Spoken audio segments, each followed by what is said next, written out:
The plan for when Kath and Ruben went back to New Zealand was originally for me to continue on through Wyoming and Yellowstone National Park. But one, we had already just done a tour of Yellowstone by car. Two, I've biked a bit there before. And mostly three, the reality of biking this massive long trail starting so late hit home on segments 1 and 2. So many of the campgrounds were already closing, and I was really worried about how cold it was getting already. And I made a decision to take the train as quickly as possible all the way out to Cincinnati and restart from there so that I could do all the amazing rail and canal paths east of Cincinnati and out to DC while the weather was still reasonable.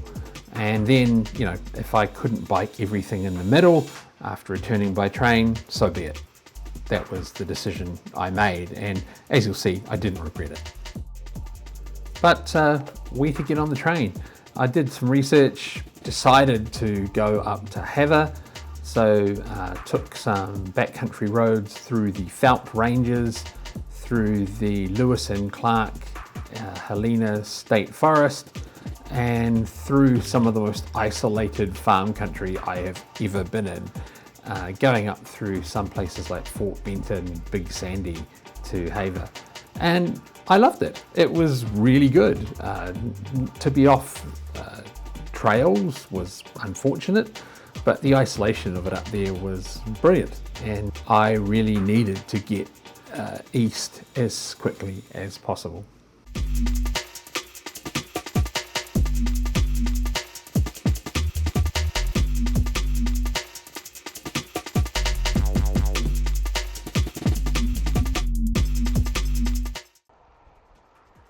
Hi there, I'm currently riding up through the Helena National Forest.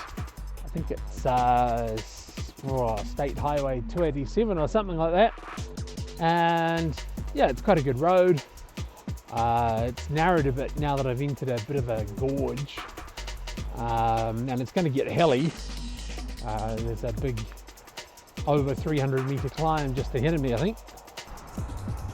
And I stayed in Townsend last night, left a bit late because I got up at 3 a.m. to watch New Zealand beat Australia in the rugby, but then South Africa beat Argentina by not many points, but enough to ensure that they take out the rugby championship, even though they scored the same number of points as we did.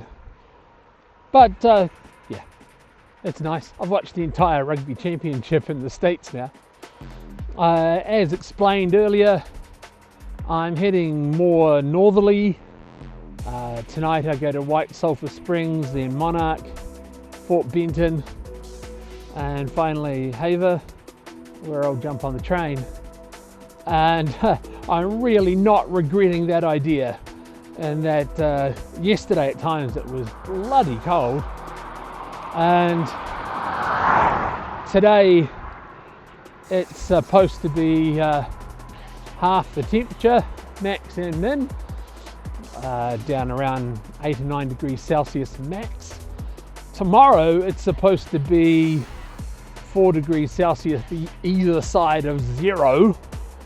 So, yeah, just can't imagine doing those eastern trails in even colder, wetter sort of circumstances.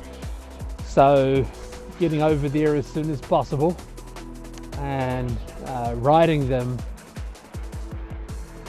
before fall turns to winter seems like a really good idea.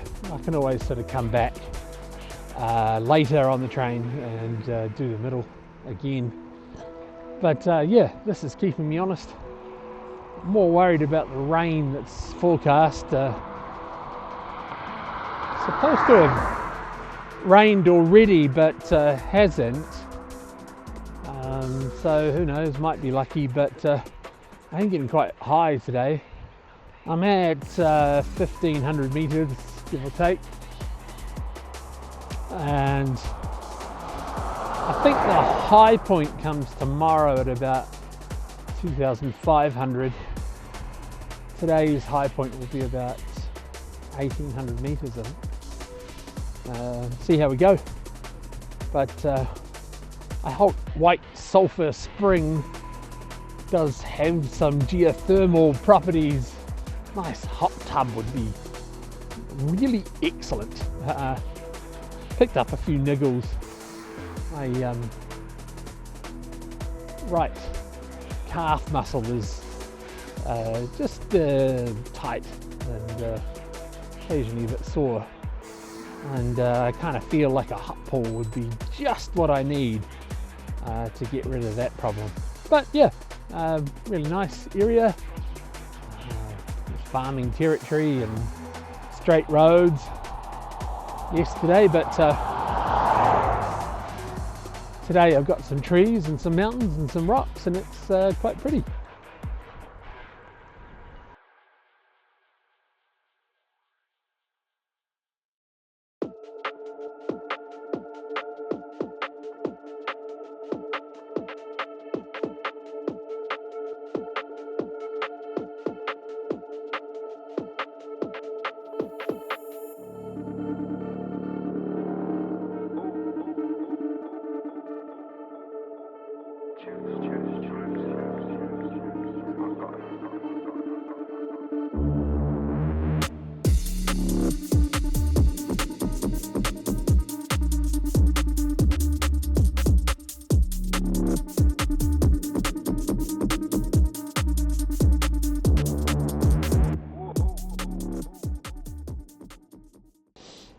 I'm currently biking up Highway 89, Lewis and Clark Forest.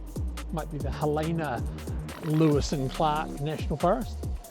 And going through the Little Belt Mountains. Soon I'm going to hit the big hill for the day, which is King Hill, and takes me right up to about 2,400 meters. So yeah, I got some climbing to do, and yeah, you know, today's gone pretty well so far. I was a bit worried how it started. Big hoar frost, and then a really dark, freezing fog. But by the time I left White Sulphur Springs, that had cleared. It's still been very cold, but actually sunny, and I can keep the cold out because it's no longer so windy, which is really nice. Yeah, I ended up staying 2 nights at White Sulphur Springs because of the snow that was forecast, but no one actually really thought it would happen. And there's no way I would have got over the top, because the high point between White Sulphur Springs and Monarch is a full 900 meters higher than White Sulphur Springs, and I was a good 15 centimeters of snow when I woke up yesterday morning.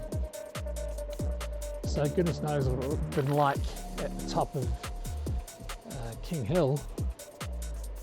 And that gave me some time to go to the hot pools at White Sulphur Springs. Spent a good 2 hours in there. Finally had to get out because I was shriveling up, and thought, now what'll I do? Wanting to stay warm, not really wanting to go back to my little cabin at the campground straight away. So I decided to go into the emergency clinic just up from the hot pools, and finally get my fingers looked at, and yeah, some non-surprises and some surprises there. The little pinky finger was not broken, but it had been dislocated and had reseated improperly. And then, surprise, the finger next to it actually had 2 fractures, fairly small ones, but yeah.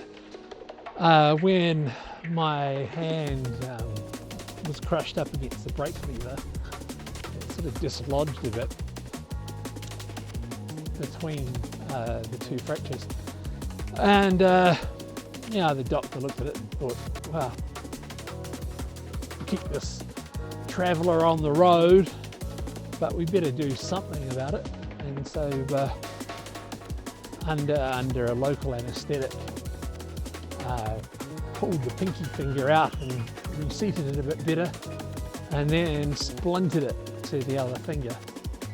No pain or anything in that process, and even after the anaesthetic wore off, yeah, it's been good. Yeah, it's a bit bulky with a little thermoplastic splint on, and a little bit hard to sort of grip the handlebar. Hope I don't have to brake suddenly later on, because that's going to be tricky. Yeah, I spotted some deer today. I was a bit slow in getting the video on, so I don't think I caught them, but yeah, about 10 or so crossing the road.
This might be the most isolated place I've ever been, especially by myself.